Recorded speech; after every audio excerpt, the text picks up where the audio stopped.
ISL के passion को plus करते जाएं। Only on Ramiz speaks, brought to you by Zeera plus.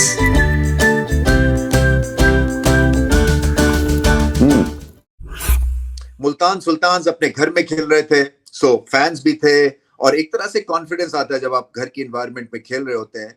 बहुत कम फासला था दोनों टीम्स में। असल में दोनों टीम्स में गलतियां भी बहुत की और डिटर्मिन्ड एफर्ट भी दो दो एक प्लेयर्स की तरफ से देखा। असल में लुबे लुबाब ये है दोस्तों कि जहां पे थोड़ी सी टैक्सिंग पिच होगी, जहां पे थोड़ा सा आपको बैटिंग के पॉइंट ऑफ व्यू से अप्लाई करना है या बॉलिंग के पॉइंट ऑफ व्यू से अप्लाई करना है, सो आजकल का मॉडर्न डे T20 का जो क्रिकेटर है ना, वो तैयार नहीं है।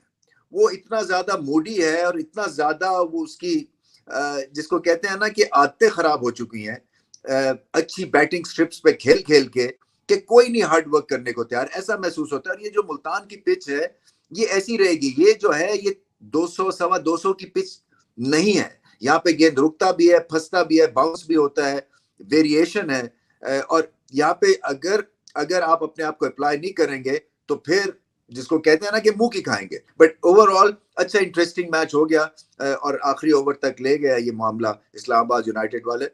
बट मुल्तान सुल्तान्स घर में खेल रहे हैं और घर में उनको हराना जो है ना आगे चल के मुश्किल होता जाएगा।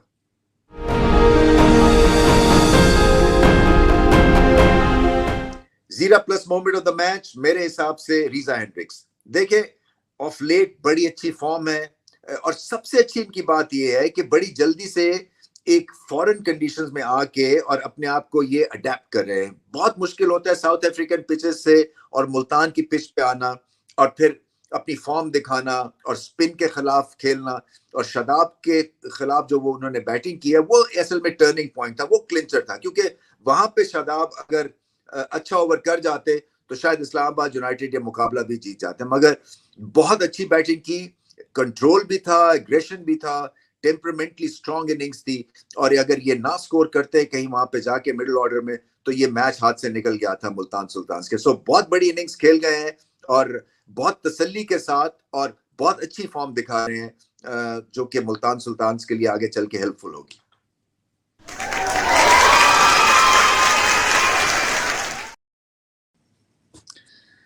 स्ट्रॉन्ग ब्लेंड ऑफ लिप्टन, क्योंकि चाय चाहिए और स्ट्रॉन्ग चाहिए। Lipton strong performance of the match की तरफ चलते हैं। Mohammad Ali man of the match award winner भी हुए। देखें ये बड़े मुझे ऐसा लगता है जैसे सुलझे हुए ये इंडिविजुअल है।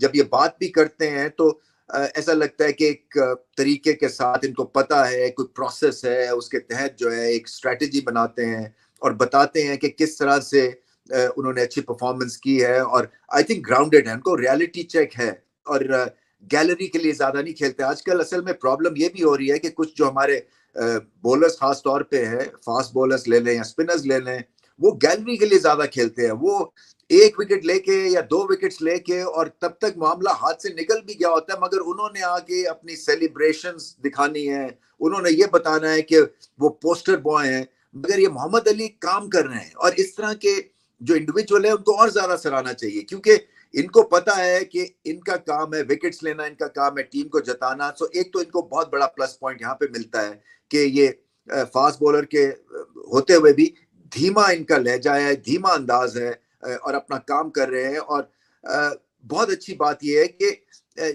टेस्ट खेले ये इंग्लैंड के खिलाफ और खासे प्रेशर में थे ये रेड बॉल क्रिकेट में, मगर उसके बाद जिस तरह से ये वाइट बॉल क्रिकेट में आए हैं और इम्प्रेसिव इन्होंने अभी तक परफॉर्मेंस दी है। ये पाकिस्तान क्रिकेट का जो टैलेंट पूल है वो जो बढ़ रहा है उसमें इनको भी इंक्लूड करना चाहिए, क्योंकि मैं समझता हूं कि अकल के साथ बॉलिंग कर रहे हैं, यॉर्कर भी करते हैं और फिर इस पिच पे सही लेंथ उन्होंने हिट की है। क्योंकि ये मुल्तान की पिच जो है ना, ये यहाँ पे आप अगर कंसिस्टेंसी दिखाएंगे और एक जगह पे बॉल करेंगे और इनका जो बॉलिंग एक्शन है वो रिपीटेबल है और आके अच्छी इनका रिस्क भी लगता है, ठीक ठाक पेस भी है और अपनी डिफरेंट लेंग्स पे भी बॉल कर सकते हैं, कंट्रोल भी है इनके पास। सो 3 विकेट्स लिए उन्होंने और रन्स बिल्कुल नहीं दिए और प्रेशर क्रिएट किया। हालांकि 2 विकेट टेल एंडर्स की थी, मगर फिर भी मैं समझता हूँ कि ओवरऑल ये पैकेज बहुत अच्छा है और आगे चल के यहाँ पे अगर खेलते रहे तो ये मैच विनर साबित हो सकते हैं, क्योंकि अकल के साथ बॉलिंग की है, ये पिच जो है मुल्तान की, ये कंसिस्टेंसी मांगती है,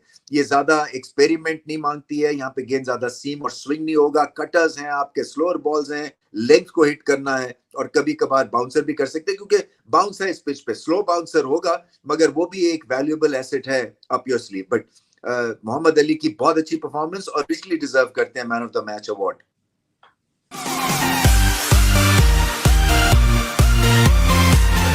देखिए, इस्लामाबाद यूनाइटेड का जो मिडिल ऑर्डर है वो आज चला नहीं है और आगे चल के अगर ऐसी कंडीशंस पे ये खेलेंगे तो इससे बेहतर एप्लीकेशन की जरूरत है, क्योंकि मिडिल ऑर्डर जो है वो अगर आपका कोलैप्स कर जाए, और इसमें अच्छे खासे नाम, एक्सपीरियंस भी है, आजम खान बहुत सारी लीग्स खेलते हैं, शादाब जो है वो पिछले मैच में ऊपर के नंबर्स पे खेले, वो यहाँ पे जब पीछे आए अपनी पोजीशन के ऊपर तो वो भी जल्दी आउट हो गए, तो प्रेशर क्रिएट हो गया। और इसके बाद फिर फई मशरफ, इमाद वसीम, ये अच्छे खासे एक्सपीरियंस हैंड्स हैं, तो यही है। इसके बाद सलमान अली आगा जो है 50 करके आउट हो गया और हमें पता है एंड में आखिरी ओवर में मैच ये खत्म हुआ, तो कहीं 50 को अगर वो 60, 65, 70 भी कर देते तो शायद इस्लामाबाद यूनाइटेड जीत जाता, कहीं मिडिल ऑर्डर चल जाता तो शायद इस्लामाबाद जीत जाता। सो एक के बाद एक जो विकेटें गिरी हैं और क्लस्टर में विकेटें गिरी हैं, ये डिजास्टर्स है। और इस्लामाबाद यूनाइटेड को सोचना है कि उनकी स्ट्रेंथ अगर मिडिल ऑर्डर में नहीं बनती है तो फिर बहुत प्रेशर टॉप ऑर्डर पे पड़ जाता है और ऐसा ठीक नहीं होगा। सबको अपना कंट्रीब्यूट करना है और थोड़ी सी आपको कंडीशंस को सामने रखते हुए अपने आप को फिर उस हिसाब से ढालना है। ये नहीं हो सकता कि कंडीशंस को आप बिल्कुल ही रद्द कर दें और अपने मुताबिक आप जो है वो बैटिंग करें, ये कहीं ऐसा चलता नहीं है फॉर्मूला। सो फॉर्मूला यही है कि कंडीशंस को देखें, अपनी बैटिंग का मैप करें और उसके बाद जो है आप शॉट सिलेक्शन बेहतर करें और जल्दबाजी नहीं करनी है, क्योंकि T20 में थोड़ा सा आप पॉज ले सकते हैं 2-4 गेंदों का, क्योंकि अगर आप में सेल्फ बिलीफ और कॉन्फिडेंस है तो आप फिर अगले 4 बॉलों में बहुत अच्छी रिकवरी कर सकते हैं। ये होता है कि जब आपको कॉन्फिडेंस नहीं होता अपने आप पे तो फिर आप जल्दबाजी करते हैं और फिर आप गलत शॉट खेलते हैं और क्लैरिटी चली जाती है और फिर आउट हो जाते हैं। सो यहाँ पे बहुत काम करना है और मेरे ख्याल से टर्निंग पॉइंट यही था मिडिल ऑर्डर का फेलियर इस्लामाबाद यूनाइटेड का।